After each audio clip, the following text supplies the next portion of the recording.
Hey guys, so I'm doing the last 2019 year-end top 10 for the light heavyweight division. I'm going to be discussing the number one fighter in this division and the state of the 175-pound light heavyweight division in general.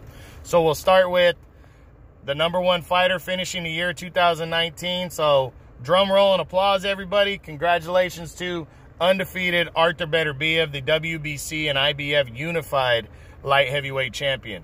He actually moves up 7 spots from number 8. He entered the year number 8, and he's now finishing the year number 1. He was coming off of a 2018 where he only fought once against Callum Johnson. A lot of that had to do with Top Rank not having a lot of the top fighters. Yeah, that had a lot. Well, no, he was actually with DAZN, and a lot of that had to do with DAZN not having a lot of the top fighters, but it also had to do with just a lot of guys not wanting to fight him and injuries in training. He hasn't been the most active fighter. So he got a 4th round knockout in a fight where he got knocked down against Johnson, came back and knocked him out. And then, so 2020 it was kind of looking same thing. Like he had a fight on the table with Dimitri Bivol, but then he ruined that by signing with Top Rank, but it ended up working out better for him because he had more opportunity. But in May, he took on the guy they call a Hot Rod. His nickname's Hot Rod. What's his name? It's Radivoje Kalajdzic. So, who Hot Rod had given Marcus Brown hell a couple years ago and lost a split decision in a fight that a lot of people thought Hot Rod beat him in.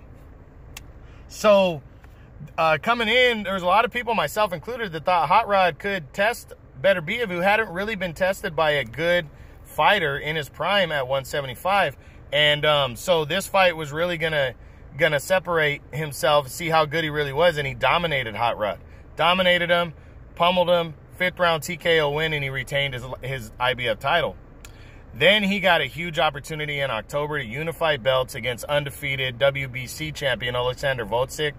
And this fight, again, like I said when I talked about Volcik, it was going to determine pretty much your eventual number one, because I think most people felt Canelo was going to beat Kovalev because of the rest, and then once that happened, Canelo wasn't going to stay in the division, so this guy was going to be the true number one. I picked Volcik to win, but I thought it could go either way.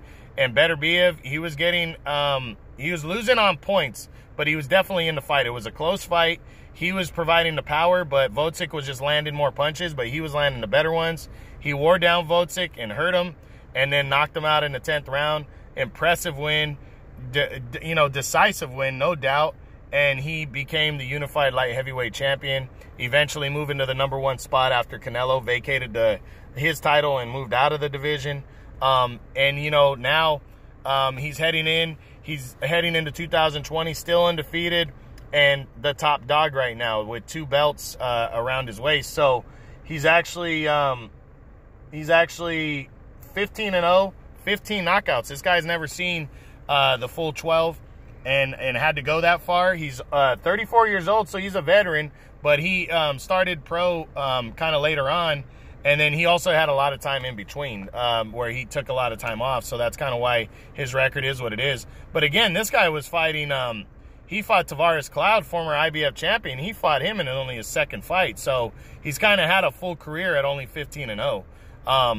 So we're going to see what he can do with it. We're going to see how he maintains the top spot this year. He's got his IBF mandatory due against undefeated Chinaman Meng Falong. Actually, I just read yesterday that Top Rank lost the rights to promote that fight to Rock Nation, and which is Falong's promotion. And the fight's likely going to take place in the spring in China, where Falong is from. So Beterbiev's got that one. I don't think people think he's going to lose that one, but he shouldn't overlook it. But a win there, and we'll see what's next, because Jean Pascal is the WBC gold champ or something right now, diamond champion, which pretty much means he's the number one contender. He's the regular champ. I don't think Beterbiev would mind facing him, but Kovalev's already knocked him out. He's lost to Dimitri Bivol. I don't think it's going to be his first choice. But if Gilberto Ramirez is the WBO champion at that time, I would love to see they're both with Top Rank. It'd be an easy fight to make. Another unification would be great. But he's also talked about not being afraid to fight WBA champion Dimitri Bivol, who's undefeated. And I really hope after Fanlong, I hope he disposes of that guy quick and can get back in the ring quick. I don't think now, if they're going to push all the way to the spring, I don't think he's going to get a 3-fight year. So after Fanlong, he's going to have to, his second half of the year fight's going to have to be a big one. And I hope he gets a big opportunity against Bivol, who will fight him.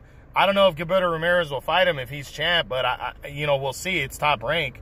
And then, guys like Pascal, possibly a Kovalev fight is out there, which I think would interest him. So sky's kind of the limit. I'm hoping he doesn't get tied down by too many mandatories, and we'll see what he can do. But he had a great year, and he's deserving of this #1 spot. So Artur Beterbiev, that's your #1 light heavyweight in the world right now, finishing the year for 2019. Now let's talk about the state of the light heavyweight division.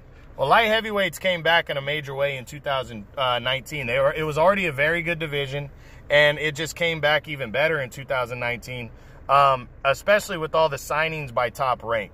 Top Rank, as I said, has 6 of the fighters in the current top 10 right now.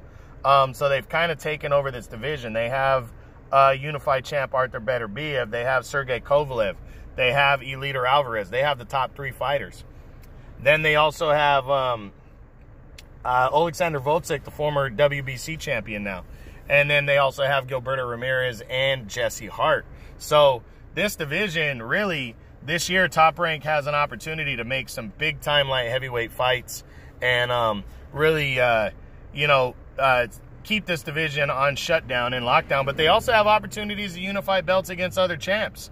You got Dimitri Bivol out there, fights for DAZN. He's undefeated. He's looking for an opportunity.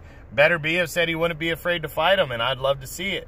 I think you have opportunity at some potential great matchups, between Beterbiev and Bivol or Gilberto Ramirez and Beterbiev, and you got Jesse Hart starting off the year taking on Joe Smith Jr., which is a really good fight. Even though Joe Smith's not a top 10 guy, he's just outside of the top 10. Very solid, established veteran right there.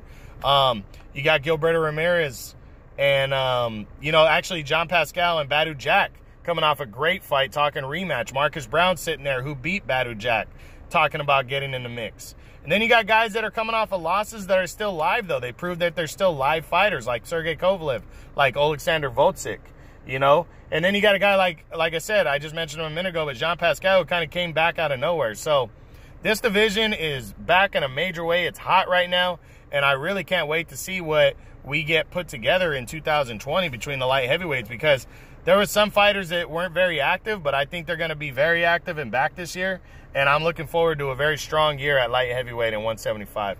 So just stay posted on that. I hope you enjoyed this one. 2019 year-end top 10s, the #1, Artur Beterbiev. True Boxing, been hit with the truth.